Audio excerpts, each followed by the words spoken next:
आप सभी का क्लास ORS के यूट्यूब प्लेटफॉर्म पे फिर से एक बार स्वागत और अभिनंदन है। तो आप देख रहे हैं कि आपका जो सॉल्व पेपर है, जो परीक्षा तिथि जिसकी है 5/6/2016, जो सामान्य हिंदी का है, उसे हम आज सॉल्व करा रहे हैं। और ये जो हमारा प्रैक्टिस सेट है वो आपकी 17वीं क्लास है। कौन सी? तो आज की 17वीं क्लास है। इससे पहले नहीं, ये हमारी 18वीं क्लास है। इससे पहले मैंने आपको 17 वीडियो अपलोड कर दिया है और चैनल में प्लेलिस्ट बनी है। अगर आप लोगों ने नहीं देखा तो आपको वीडियो के डिस्क्रिप्शन में आपको प्लेलिस्ट मिल जाएगी, वहाँ से आप वॉच कर सकते हैं। तो ये आपको ये देखिए, जो हमारा सामान्य हिंदी है वह सभी कंपटीशन परीक्षाओं के लिए हमारे बेस्ट इम्पोर्टेंट है। तो चलिए देखते हैं, आज की शुरू करते हैं टेस्ट कि सूरदास के गुरु कौन थे। तो रामानंद, रामदास, वल्लभाचार्य या विट्ठल नाथ। तो सूरदास के गुरु कौन थे? तो सूरदास जी की जो है आपके सूरदास के गुरु कौन थे? तो सूरदास के गुरु जो हैं आपके वल्लभाचार्य हैं। कौन? सूरदास के गुरु आपके वल्लभाचार्य हैं। Option number B, option number C हमारा करेक्ट हो जाएगा। सूरदास जी की मुलाकात आगरा के समीप आपके गऊ घाट पे वल्लभाचार्य से हुई थी और उनके शिष्य बन गए। कौन? तो आपके जो सूरदास थे, उनकी मुलाकात आगरा के समीप गऊ घाट पे वल्लभाचार्य से हुई थी और वह उनके शिष्य बन गए। वल्लभाचार्य उन्हें षष्ठी मार्ग में दीक्षा देकर कृष्ण लीला के पद गाने का आदेश दिया था। हिंदी साहित्य में भक्ति काल के कृष्ण अष्टछाप कवियों में वात्सल्य रस के सम्राट माने जाते हैं सूरदास। और भगवत के आपके स्कंदों में 1.25 लाख पदों की रचना की है, जिसमें से वह 500 पद ही उपलब्ध हैं जो सूरसागर में संकलित हैं। ऐसा माना जाता है कि सूरदास के जन्म से ही अंधे थे, लेकिन इस विषय में अभी भी आपका मतभेद है। यानी सूरदास के बारे में यह नहीं कहा जा सकता कि वह जन्म से अंधे थे, या ये आपके कोई भी कन्फर्म नहीं कर सका। तो आज तक ये आज का मतभेद है कि सूरदास अंधे थे या नहीं थे। तो सूरदास के गुरु कौन थे? तो आपका ऑप्शन नंबर सी, वल्लभाचार्य। और छंद पढ़ते समय आने वाले विराम को क्या कहा जाता है? छंद पढ़ते समय आने वाले विराम को क्या कहा जाता है? तो गति कहा जाता है, या यति, तुक या गढ़। तो छंद पढ़ते समय आने वाले विराम को क्या कहा जाता है? तो यति कहा जाता है। ऑप्शन नंबर बी हमारा करेक्ट हो जाएगा। छंद में नियमित वर्ण या मात्रा पर सांस लेने के लिए जो आपके रुकना पड़ता है, इसी रुकने के स्थान को हम यति कहते हैं। छोटे छंदों में आपके साधारण यति चरण के अंत में होती है, लेकिन बड़े छंदों में एक ही चरण में एक से अधिक यति या आपके विराम होते हैं। और तीसरे नंबर की ओर बढ़ते हैं कि जहाँ वाक्य की गति अंतिम रूप ले विचारों के तार तार टूट जाएं, वहाँ किस चिन्ह का प्रयोग किया जाता है? तो जहाँ वाक्य की गति आपकी अंतिम रूप ले लेती है और विचारों के तार टूट जाते हैं, वहाँ किस चिन्ह का प्रयोग किया जाता है? तो योजक का, अल्प विराम का, उद्धरण चिन्ह का या पूर्ण विराम का। तो किसका? तो आपके पूर्ण विराम का। पूर्ण विराम आपका अंतिम ठहराव के लिए आपका यूज किया जाता है। और आपका जहाँ वाक्य की गति अंतिम रूप ले ले और विचारों के तार तार आपके श्रृंखला टूट जाती है, वहाँ आपकी पूर्ण विराम होती है। तो पूर्ण विराम आपका कैसे होता है? तो पूर्ण विराम आपका ऐसे होता है। और इस चिन्ह का प्रयोग प्रश्नवाचक तथा विस्मयासूचक वाक्य को छोड़कर अन्य सभी वाक्यों में भी आपका अंत में किया जाता है। और देखिए चौथे नंबर में अमर्ष क्या है? अमर्ष क्या है? तो एक आपका काव्य दोष है, या एक संचारी भाव है, या एक काव्य गुण है, या एक अलंकार है। तो अमर्ष क्या है चौथे का? तो आपका एक संचारी भाव है। क्या? तो अमर्ष आपका एक संचारी भाव है। मन में संचरण करने वाले भाव को संचारी भाव कहते हैं। आपका संचारी भाव की संख्या कितनी होती है? तो टोटल आपकी 33 होती है। अमर्ष एक संचारी भाव है जो विरोधी के अपकार करने की क्षमता से दुख के कारण आपका उत्पन्न होता है। यह अपने अपमान या तिरस्कार के कारण आपका क्षोभ होता है। और कबीरदास की भाषा कौन सी थी? कबीरदास की भाषा कौन सी थी? तो ब्रज थी, खड़ी बोली थी, कन्नौजी थी या साधुखड़ी थी। तो कबीरदास की भाषा आपकी कौन थी 5 नंबर में? तो कबीरदास की रचनाओं में आपका देखिए अरबी, फारसी, पंजाबी, ब्रजभाषा, खड़ी बोली, बुंदेलखड़ी इत्यादि भाषाओं का आपको शब्द मिले हैं, जिस कारण इन्हीं भाषा को पंचमेल, खिचड़ी या साधुकड़ी भी कहते हैं। संत कबीरदास हिंदी साहित्य के भक्ति काल के एकमात्र ऐसे कवि थे जिन्होंने आजीवन समाज और लोगों के मध्य आपका व्याप्त आडंबरों का आपका विरोध किया था। तो कौन सा हो जाएगा? ऑप्शन नंबर बी हमारा करेक्ट हो जाएगा। और देखिए 6 से 7 तक निम्नलिखित मुहावरों के लिए उचित आपका विकल्प चुनना है। तो द्रौपदी का चीर का अर्थ क्या हो जाएगा? नारी का अपमान करना, शर्मनाक कार्य है, या कभी समाप्त ना होना, या सुंदर स्त्री। तो द्रौपदी के चीर का अर्थ क्या हो जाएगा? तो आपका ऑप्शन नंबर सी, कभी समाप्त ना होने वाला। क्या? तो द्रौपदी के चीर का अर्थ क्या हो जाएगा? तो कभी समाप्त ना होने वाला। द्रौपदी चीर का मुहावरे का अर्थ कभी ना समाप्त होने वाला या अनंत है। और अब वाक्य में मोहन ने अपना व्यवसाय इतना बढ़ा लिया कि वह द्रौपदी के चीर बन गया। तो ऐसे ही वाक्य इसमें हम करेंगे। और देखिए फिर क्या कह रहा है आगे 7 नंबर में, कूप मंडूक होने का अर्थ क्या है? कूप मंडूक होने का अर्थ क्या है? तो कुएं में गिरना, मूर्ख होना, मात देना, सीमित ज्ञान या असीमित अनुभव। तो कूप मंडूक होने का मुहावरे का अर्थ क्या हो जाएगा आपका? तो आपका सीमित ज्ञान या असीमित अनुभव। ऑप्शन नंबर डी हमारा इसमें करेक्ट हो जाएगा 7 नंबर में। और 8 नंबर देखिए, इस प्रश्न वाक्य में के पहले 8 नंबर देखिए क्या कह रहा है। इस वाक्य के पहले और अंतिम भाग में क्रमशः 1 और 6 की संख्या दी गई है। बीच में आने वाले अंश को 4 भागों में बांटकर यह, र, ल और वह संख्या दी गई है। इन चारों उचित क्रम में नहीं है। इन चारों को आपको उचित क्रम में लगाना है ताकि एक शब्द का वाक्य का निर्माण हो। तो लगाइए इनको कि देखिए पहला तो हो गया सामाजिक जीवन में क्या? तो कौन कौन सा नंबर है हमारा? तो सामाजिक जीवन में क्रोध की ज़रूरत पड़ी है क्या? तो क्रोध की ज़रूरत बराबर पड़ती है क्या? तो क्रोध की ज़रूरत बराबर पड़ती है।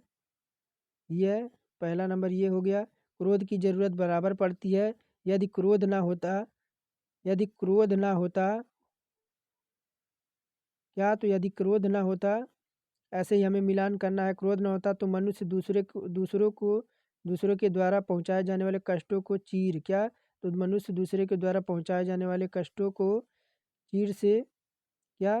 चीर से आगे फिर देखिए, कष्टों के चीर से निवृत्ति का उपाय ना कर सके। तो क्या? तो निवृत्ति का उपाय ना कर सके, ये 4 हो जाएगा। निवृत्ति का उपाय ना कर सके। और अतः यह आपका सही क्रम क्या हो जाएगा? यह आपका सही क्रम क्या हो जाएगा? आपका यह, र और यह, ल, र और व।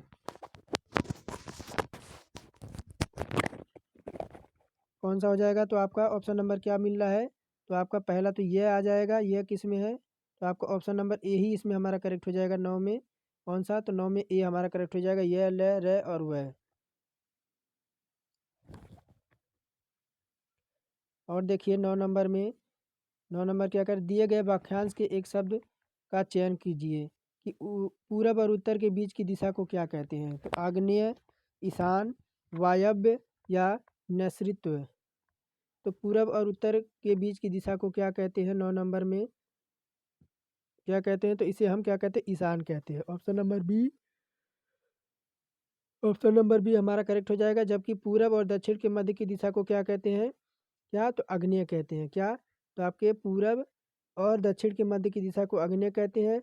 दक्षिण और पश्चिम के मध्य की दिशा को नैऋत्य कहते हैं। और उत्तर के मध्य दिशा को आपको वायतस्य कहते हैं। क्या? वायतस्य कहते हैं। ऑप्शन नंबर इसमें हमारा ईशान सही हो जाएगा।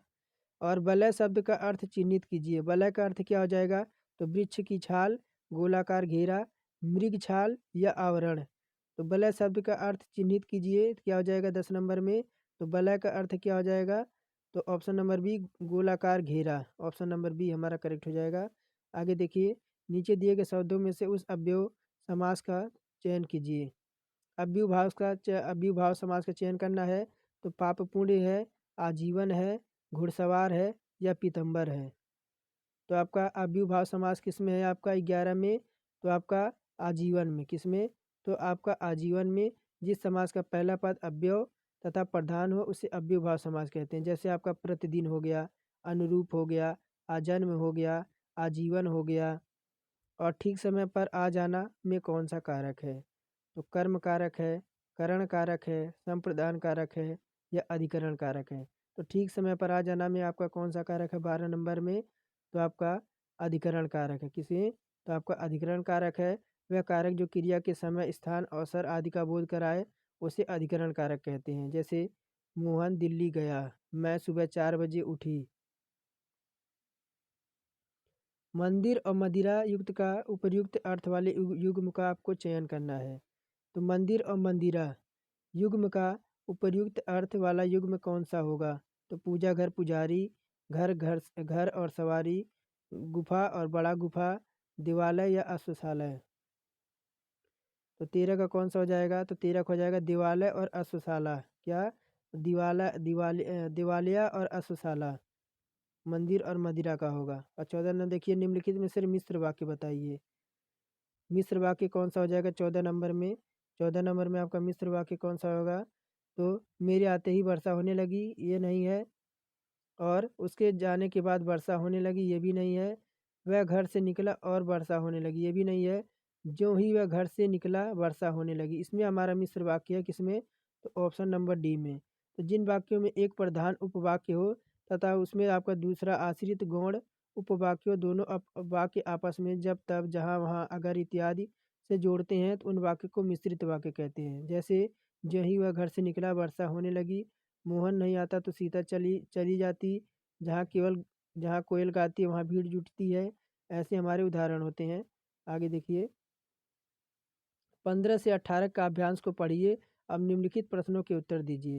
यानी 15 से 18 तक आपके काव्यांश दिया गया है, उनको पढ़ना है और उत्तर देना है। देखिए क्या कह रहा है। आज बरसों बाद उठी है इच्छा, हम कुछ करके दिखाएं, एक अनोखे जश्न मनाएं, अपना कोरा अस्तित्व जमाएं। आज बरसों बाद सूखे पत्तों पर बसंत ऋतु आई है, विचारों रूपी कलियों पर बाहर खिल आई है, गहनता की फसल लहराई है, शायद इसी कारण आज बरसों याद उठी है, इच्छा अब कुछ कर दिखाएं, अपना कोरा अस्तित्व जमाएं। और इसी से रिलेटेड क्वेश्चन पूरा पूछ रहा है काव्यांश का। तो कवि के मन में इच्छा उत्पन्न हुई है किस चीज़ की? तो कुछ महत्वपूर्ण कार्य करने की, या मन से बात करने की, या खुशियाँ मनाने की, या अपनी पहचान बनाने की। तो कवि के मन में इच्छा क्या उत्पन्न हुई है 15 नंबर में? तो कुछ महत्वपूर्ण कार्य करने की। क्या? तो कुछ महत्वपूर्ण कार्य करने की जो कवि के मन में इच्छा उत्पन्न हुई है। तो ऑप्शन नंबर ए हमारा करेक्ट हो जाएगा। आगे बढ़ते हैं 16 नंबर की ओर। सूखे पत्ते प्रतीक होते हैं। सूखे पत्ते प्रतीक होते हैं पतझड़ के, अकाल के, मन के सूनेपन के, या शुष्कता से। तो सूखे पत्ते प्रतीक होते हैं 16 नंबर में, तो आपके मन के सूखेपन से। ऑप्शन नंबर सी हमारा करेक्ट हो जाएगा। और किन कलियों पर बाहर का आगमन हुआ है? तो भाव रूपी कलियों पर, और विचारों की कलियों पर, छोटी नई कलियों पर, या शुष्क कलियों पर। तो किन कलियों पर बाहर का आगमन हुआ है 17 नंबर में? तो आपके विचारों की कलियों पर। ऑप्शन नंबर बी हमारा करेक्ट हो जाएगा। आगे बढ़ते हैं। और गहनता की फसल से कवि का क्या आशय है? गहनता की फसल से कवि का क्या आशय है? तो विचारों की परिपक्वता और अपना अस्तित्व लहलाती फसलें, या विचारों की गंभीरता। तो गहनता की फसल से कवि का क्या आशय है 18वां नंबर? तो आपके विचारों की परिपक्वता। ऑप्शन नंबर ए हमारा करेक्ट हो जाएगा। आगे बढ़ते हैं 19 नंबर की ओर। देखिए क्या कह रहा है कि रिक्त स्थान हेतु दिए गए विकल्प में से उचित विकल्प चुनिए। देखिए आपको रिक्त स्थान की पूर्ति करना है। रामू, रामू क्या है 19 में? तो रामू की उपेक्षा। क्या? तो रामू की उपेक्षा। ऑप्शन नंबर सी भरेंगे। रामू की उपेक्षा केवल इसलिए हुई क्योंकि राजीव की अपेक्षा अधिक बुद्धिमान है। क्या? तो उपेक्षा और अपेक्षा हमें भरना है। ऑप्शन नंबर सी हमारा करेक्ट हो जाएगा। फिर देखिए क्या कह रहा है 20 नंबर। निम्न में पंक्तियों में कौन सा सही अलंकार का चयन कीजिए? तो पानी बीच मीन प्यासी और मोह सुन सुन आवे हंसी। तो कौन सा आपका अलंकार है इसमें आपका? तो विभावना है, अतिशोक्ति है, विशोक्ति है, या उपमा है। तो कौन सा अलंकार हो जाएगा 20 नंबर में? तो आपका अतिशोक्ति अलंकार है। कैसे? तो दी गई पंक्ति में मछली के पानी में रहते हुए भी मछली प्यासी होने के बाद कही जा रही है, अतः आपकी विशोक्ति अलंकार होना है। जहाँ पर कारण होते हुए भी कार्य ना हो पाए, वहाँ पे आपके आपके क्या है, तो अतिशयोक्ति अलंकार आपका होता है क्या, तो जहाँ पे आपके अतिशयोक्ति अलंकार हो जाएगा ऑप्शन नंबर 20 का बी हमारा करेक्ट हो जाएगा।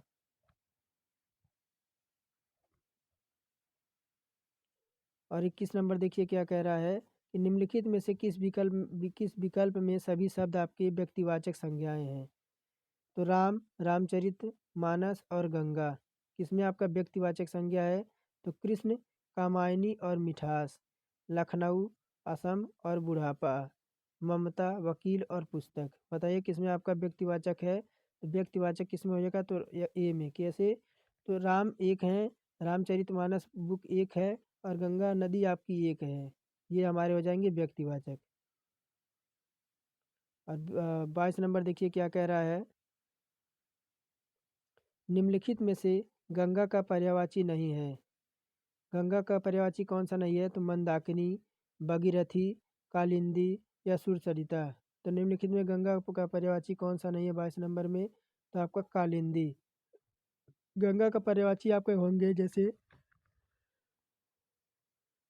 गंगा के पर्यायवाची कौन कौन से हो गई आपके, नदीश्वरी हो गई, त्रिपथगा हो गई, देवपगा हो गई, जानवी हो गई, देवनंदी हो गई, मंदाकिनी, भागीरथी, अमर तरंगी, सुरसरी, सुरसरिता, विष्णुपदी।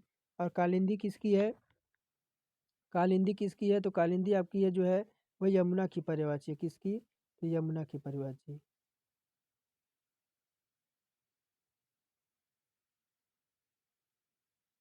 और सही वर्तनी का आपको चयन करना है, 23 नंबर में आपको सही वर्तनी का चयन करना है। तो आपकी अवनति, श्रृंगार, मुश्किल या मातृभूमि, कौन सा आपका सही आपका शुद्ध है।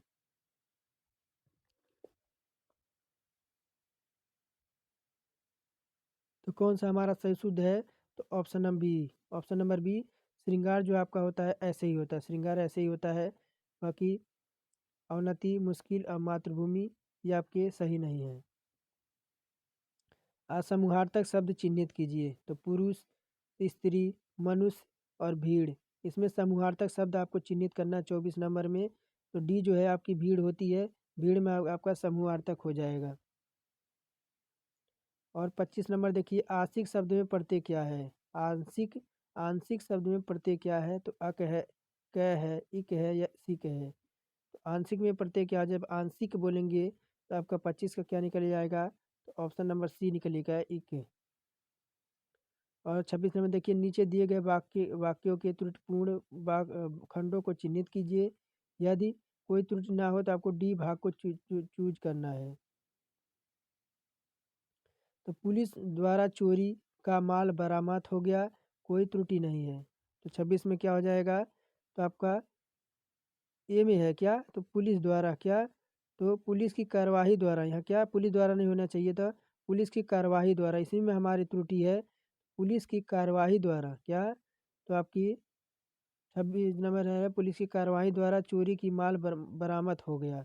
यहाँ आपके द्वारा नहीं होना चाहिए, आपको क्या होना चाहिए, तो पुलिस कार्यवाही, कार्यवाही यहाँ पे कार्यवाही होना चाहिए था, और इसमें हमारा त्रुटि है ऑप्शन नंबर ए में। और बधुर्मी का सही संधि विच्छेद बताना है आपको, बधुर्मी का सही संधि विच्छेद क्या हो जाएगा 27 में, तो आपका ऑप्शन नंबर बी बधुर्मी, ऐसे बधुर्मी आपका हो जाएगा। और देखिए 28 नंबर में भिन्नार्थक शब्द का चयन करना है, तो पावक है, अनिल है, अनल है या कृषाणु है। तो इसमें बताया आपका भिन्नार्थक शब्द कौन सा हो जाएगा 28 में, तो आपका बी क्या, तो पावक, कृषाणु, अनल अग्नि के पर्यायवाची हैं, जबकि अनिल जो है ये जो है आपका हवा का पर्यायवाची है, किसका, तो हवा की। बाकी ये तीनों जो है आपके, यह जो है आपके हैं, ये आपके अग्नि के पर्यायवाची हैं। और हर्ष का विलोम बताइए, हर्ष का विलोम क्या होगा, तो खुशी, विषाद, उल्लास या आनंद, कौन सा हो जाएगा 29 का, तो आपका 29 का विलोम अगर हो जाएगा तो आपका विषाद हो जाएगा। और आपका आज का लास्ट क्वेश्चन देखिए, गंदला, मैला, मालिन किस शब्द का पर्यायवाची है, क्या कह रहा है, तो गंदला, मैला, मालिन किस शब्द का पर्यायवाची है, तो प्रलय का, धवल का, पंकिल का या पामर का? किसका है? ये सबके आपके पंकिल के पर्यायवाची हैं।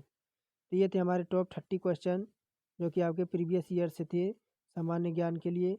तो सभी टॉपिक के लिए आपका ये हिंदी का क्लास है। अगर आपने क्लास पूरा वॉच किया है तो चैनल को सब्सक्राइब करके बेल आइकन ऑन कर दें और एक प्यारा सा कमेंट जरूर करें कि क्लास आपको कैसा लगा।